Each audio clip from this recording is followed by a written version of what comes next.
अगर दिया लगाने जा रहे हो, बाती लगाई है आपने मंदिर के अंदर, तो कुछ देर बैठिए, कुछ देर स्मरण करिए। हमारे यहां तो यहां तक कहा गया है कि किसी मुर्दे को अगर जलाया भी जाता है तो कपाल क्रिया तक रुकना पड़ता है कि थोड़ा रुकिए, कोई पीछे से आकर कुछ कर ना जाए। दीप जलाएं, थोड़ी देर रुकिए। और दीप का भी नियम है महाराज, दीप का भी नियम।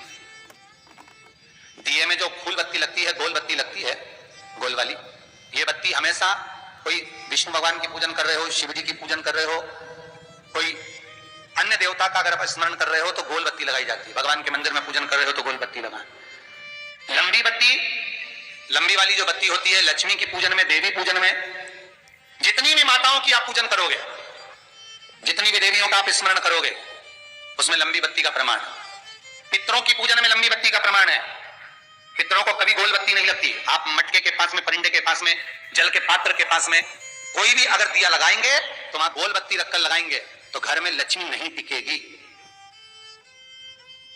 कई लोग कहते हैं कि परिंदे के पास, मटके के पास में, पानी के स्रोत के पास में जहां जल भरते हैं, हंडा रखते हैं, टंकी रखते हैं, वहां पर मटके के पास बत्ती लगाओ, दिया लगाओ, पितर शांत रहेंगे। तो पितरों को शांत करो, मना नहीं है, पर दिया लगाने का नियम है कि पितरों को अगर आप दिया लगा रही हो मटके के पास, परिंदे के पास, या अमावस्या के दिन पितरों के लिए अगर दीप लगा रही हो तो गोल बत्ती अगर लगाओगी तो कार्य कभी सफल नहीं होगा।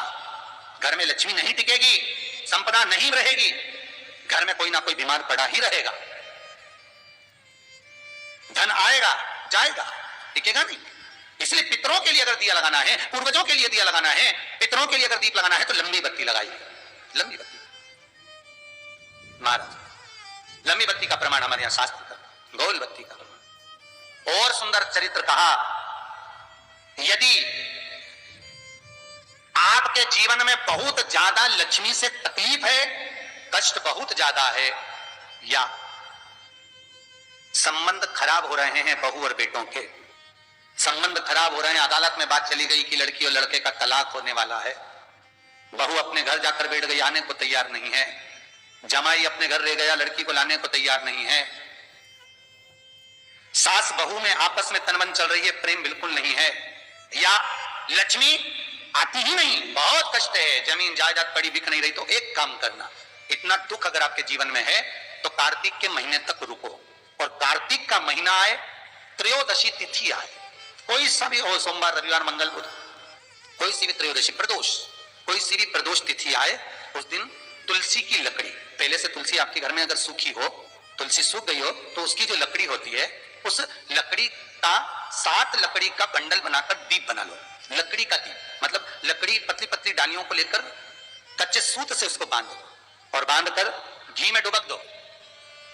कार्तिक के महीने में शुक्ल पक्ष की त्रयोदशी तिथि जब आए, प्रदोष का जब व्रत आए, उस दिन भगवान के मंदिर में, शिव मंदिर में नहीं, भगवान किसी भी देवता के मंदिर में, विष्णु के मंदिर में, नारायण के मंदिर में, कृष्ण मंदिर में, राम मंदिर में, किसी भी मंदिर में, मंदिर ना हो तो अपने घर के मंदिर में शाम के समय पर उस तुलसी की लकड़ी का दीप, दिया भरकर उसमें घी डालकर जो दीप प्रकट कर देता है, जला देता है, दीप को प्रज्वलित कर देता है, उसके घर में कभी संपदा की कमी नहीं होती। महाराज विष्णु पुराण में स्पष्ट लिखा है।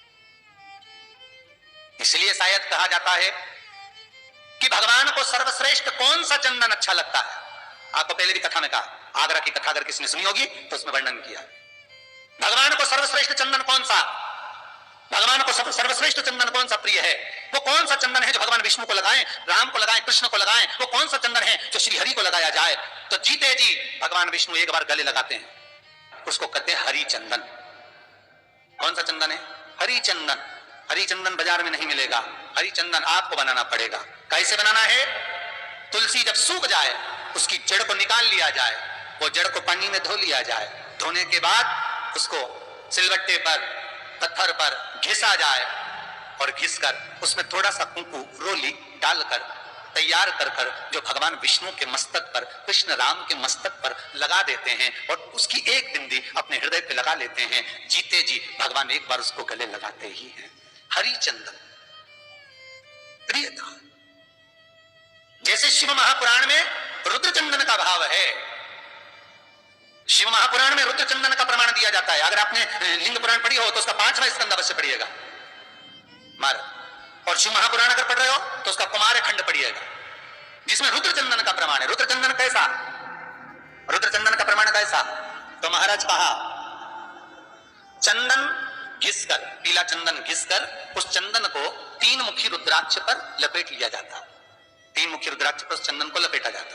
लपेटोगे उसके बाद उसको ऐसा गोल करोगे तो एकदम चिकना हो जाएगा, एकदम चिकना, ठीक है, एकदम चिकना हो जाएगा। और उस चंदन को आप शिवरात्रि के दिन, और कोई से भी महीने की शिवरात्रि, किसी भी महीने की हो, सब फलदायी होती है।